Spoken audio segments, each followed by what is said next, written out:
Ok, alunos, vamos iniciar aqui mais uma aulinha. Dessa vez, com a atenção especial dos alunos do 9º ano. Porque vamos trabalhar aqui hoje, capitalismo e a construção do espaço geográfico. Ou seja, vamos trabalhar basicamente a essência do sistema capitalista de produção. Lembrar que o sistema que rege o Brasil é justamente este, capitalismo. O Brasil é um país essencialmente capitalista. Então vamos para cá. O que é capitalismo? Primeiro, origem. Teve origem lá na Europa, ali nos séculos XV e XVI, mas se expandiu rapidamente para outros ambientes. Tá? Que eu digo aqui, Ásia, África, Oceania, mas também veio para a América. Estava sendo incorporada à economia mundial. Seus principais mecanismos foram sendo alterados para se adaptar às novas formas de relações políticas e econômicas estabelecidas. Ou seja, você tem uma evolução do capitalismo ao longo desse período todo, tá? Para se adaptar a essas novas relações econômicas e políticas entre as nações mundiais. Para entender melhor o capitalismo, a gente tem que observar as suas fases. Esse capitalismo vai ser dividido em fases. Não que haja uma ruptura entre uma fase e outra, mas sim uma evolução do sistema entre essas três fases. Vamos trabalhar as duas primeiras aqui no vídeo e a terceira a gente faz em um outro momento para trabalhar de forma mais pormenorizada. Primeira fase, capitalismo comercial ou pré-capitalismo. Aqui ainda uma transição entre o sistema anterior, que era o feudalismo, para esse sistema novo que é o capitalismo. A segunda fase, o industrial, também chamado de capitalismo concorrencial. E a terceira fase, o capitalismo financeiro ou monopolista. Lembrar que nas duas primeiras fases que nós vamos observar agora, nós temos uma caracterização das relações entre colônias e metrópoles. E aí lembrar, por exemplo, do Brasil, que foi colônia de Portugal. Brasil, colônia, Portugal, a metrópole. E aí nós tivemos durante um bom tempo essa relação comercial entre esses dois entes, tá? Que a gente vai observar mais para frente. E essas relações elas vão dar condições para a formação dessa terceira fase, que é o capitalismo monopolista ou financeiro. Como é que funciona o capitalismo? Aqui suas principais características. A primeira delas, obtenção do lucro. O principal objetivo do capitalismo, obtenção de lucro. Baseia-se na propriedade privada dos meios de produção, ou seja, as propriedades elas têm um dono, que no caso, a burguesia. Nós temos duas classes sociais bem distintas no capitalismo. Já está colocando bem aqui na última característica. Sociedade de classes. Burguesia, dona do meio de produção, e o proletariado, que são os trabalhadores assalariados. Tá? Dinheiro ou seus similares, que é o caso do cartão de crédito e cheques, é o principal meio de troca, ou seja, o capital. Quanto mais dinheiro você tem, mais poder você vai ter dentro deste sistema. Tá?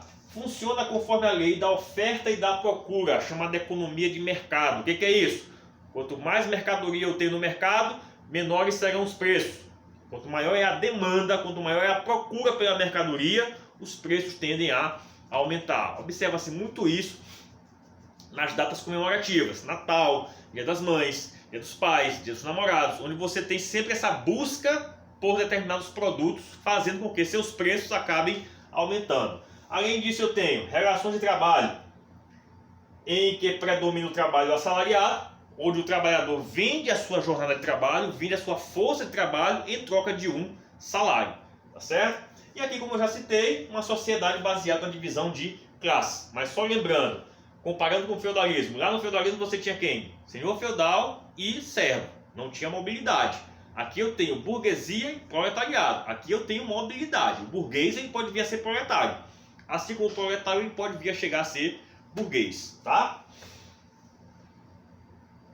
Primeira fase, capitalismo comercial, também chamado de pré-capitalismo, você tem justamente as grandes navegações, ou seja, essa busca incessante por novas terras para a produção agrícola, tá? E aí, no caso, surge o chamado Novo Mundo. A busca, né, por essas terras era justamente nesse tal Novo Mundo, que era justamente o nosso continente americano, tá?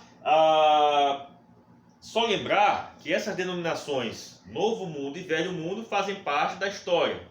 O Velho Mundo é o continente europeu e o Novo Mundo é o continente americano, tá? Fruto desse movimento aqui das chamadas grandes navegações, tá certo? E aqui vão se destacar o quê? As metrópoles, os principais países da época que vão encabeçar esses descobrimentos, essas navegações, como é o caso, por exemplo, de Portugal, de Espanha, França e Inglaterra, que obtiveram grandes conquistas territoriais do Novo Mundo, que o diga o Brasil, que tornou-se colônia de Portugal, tá certo?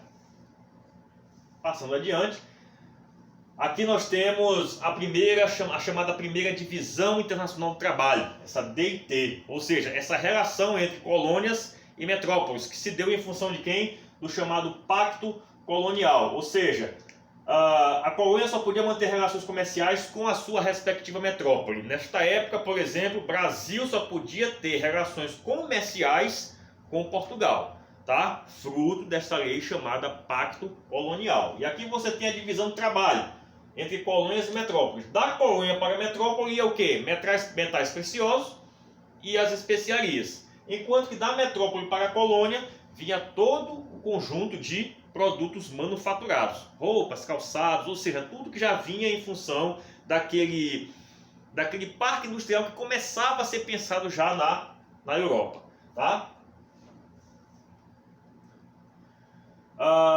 Esse capitalismo comercial ele vai ser inspirado nessa tal teoria mercantilista, tá? Os países colonizadores, através do comércio de suas colônias, com suas colônias, geraram acúmulo de capital, tá certo? A chamada acumulação primitiva de capital. O que é isso? Como a gente viu aqui no slide anterior, o que saía da colônia para a metrópole? Metais preciosos. Então eles começaram a acumular esses metais preciosos, tá? Não era bem dinheiro, não era bem moeda ainda, estava numa fase de transição.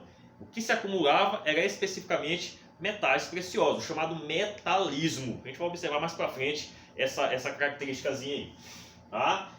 Então nós temos aqui esse acúmulo de capital que permitiu o desenvolvimento do que muitos consideram o início do verdadeiro capitalismo, ou seja, a sua fase industrial, segunda fase do capitalismo. Então veja bem, essa primeira fase comercial era uma transição do feudalismo para o capitalismo em si. E esse capitalismo em si, como o texto fala aqui, muitos consideram como sendo já a sua segunda fase, que é a fase industrial. E é esse acúmulo de capital bem aqui que vai gerar as condições necessárias para a eclosão da Revolução Industrial do século XVIII. E aqui, política mercantilista. Só para a gente citar aqui, quais são as características dela? Você tem que ter uma balança comercial favorável, o país ele tem que exportar mais do que importar, ou seja, vender mais do que comprar, tá? Para a obtenção de quê? De lucro. Protecionismo, conjunto de medidas que visam proteger a produção nacional da produção de outros países, ou seja, é para se consumir dentro do país somente aquilo que ele próprio produz, tá? Metalismo, evitando a questão das importações, por exemplo, tá? Metalismo, a riqueza e a importância de um país eram avaliadas pela quantidade de metais, como já se observou no slide anterior. Esse acúmulo primitivo de capital, tá? Ele até fala já em moedas, mas era basicamente o que? Metais preciosos, tá? E o monopólio tem tudo a ver com essa questão também do protecionismo, ou seja, a metrópole tinha exclusividade com o comércio com a colônia. Brasil, por exemplo, só podia comercializar com a sua respectiva colônia, que era Portugal na época, tá? Tendo as bases lá do Pacto Colonial. Segunda fase é o capitalismo industrial. Como já falamos lá anteriormente, tá? Alguns já consideram esta fase como a implantação, como a consolidação do capitalismo em si, tá? Se estendeu do século XVIII ao XX e foi marcado pela primeira e pela segunda Revolução Industrial. Lembrar que a Revolução Industrial também se divide em fases. E nesse caso aqui, dessa eclosão do capitalismo industrial, você vai ter essa marca entre a primeira e a segunda Revolução Industrial, tá? Que vai ser marcado por quê? Pela partida da África e da Ásia. O foco muda, já deixa de ser a América, como é o caso do capitalismo comercial, o Novo Mundo, e passa a ser agora quem? A África e a Ásia. Tudo isso em função de quê? Pela busca incessante da matéria-prima, ou seja, daqueles produtos que são essenciais para que as primeiras indústrias pudessem funcionar. Lembrar que Europa extremamente pobre em relação ao seu subsolo, em relação à disponibilidade de matérias-primas. Qual era a saída? Buscar outros ambientes. Nesse caso aqui, África e Ásia. Por que não América? Aqui a distância era menor. Eu precisava de matéria-prima de modo muito mais rápido, já que as indústrias estavam trabalhando cada vez mais rápido. Então não era interessante você atravessar o Atlântico para buscar essas matérias. A América até tem, mas não era interessante atravessar o Atlântico, era interessante buscar mais próximo, África e Ásia. Uma política que a gente começa a trabalhar como sendo o imperialismo ou neocolonialismo. O que aconteceu aqui na América foi o colonialismo em si. O que vai acontecer na África e na Ásia, em função da Revolução Industrial, é o chamado neocolonialismo ou imperialismo, base para a eclosão da Primeira Guerra Mundial. Essas intensas disputas pela matéria-prima da África e da Ásia, certo? Produção industrial tornou-se a maior fonte de lucro, deixou de ser a agricultura, deixou de ser a terra, passou a ser a produção industrial. Tá? Trabalho assalariado passou a ser a relação típica do capitalismo, que já era, tá? Passou a ser agora muito mais arraigado, ficou agora implantado de forma efetiva esse tal trabalho assalariado. Quem recebia salário acabava consumindo os produtos que ajudavam a fabricá-los. Os industriais eles começaram a pensar nesse sentido. Primeiramente, os trabalhadores eram intensamente explorados. Até mesmo eles usavam trabalho infantil, trabalho feminino, de forma intensa, de forma extremamente exploratória. Porém, eles começaram a perceber o quê? Que não era interessante deixar aqueles trabalhadores sem ter condições de consumir aqueles produtos, já que eles estavam estocados. Então isso começou a trabalhar, os próprios industriais começaram a trabalhar essa política salarial. Logicamente que os trabalhadores começaram também a se organizar no sentido de reivindicar melhores condições de trabalho e também de salário. Tá? E o trabalho tornou-se mercadoria, como já discutimos, né? Essa relação do capitalismo. Quem são os donos do meio de produção tem lá a sua propriedade privada. Quem não tem esse tipo de propriedade privada, vai vender o quê? Vai vender basicamente a sua força de trabalho. É o que acontecia com o proletariado, é o que acontecia com a classe trabalhadora. Não tinha meio de produção, não tinha capital, vendia basicamente a sua força de trabalho.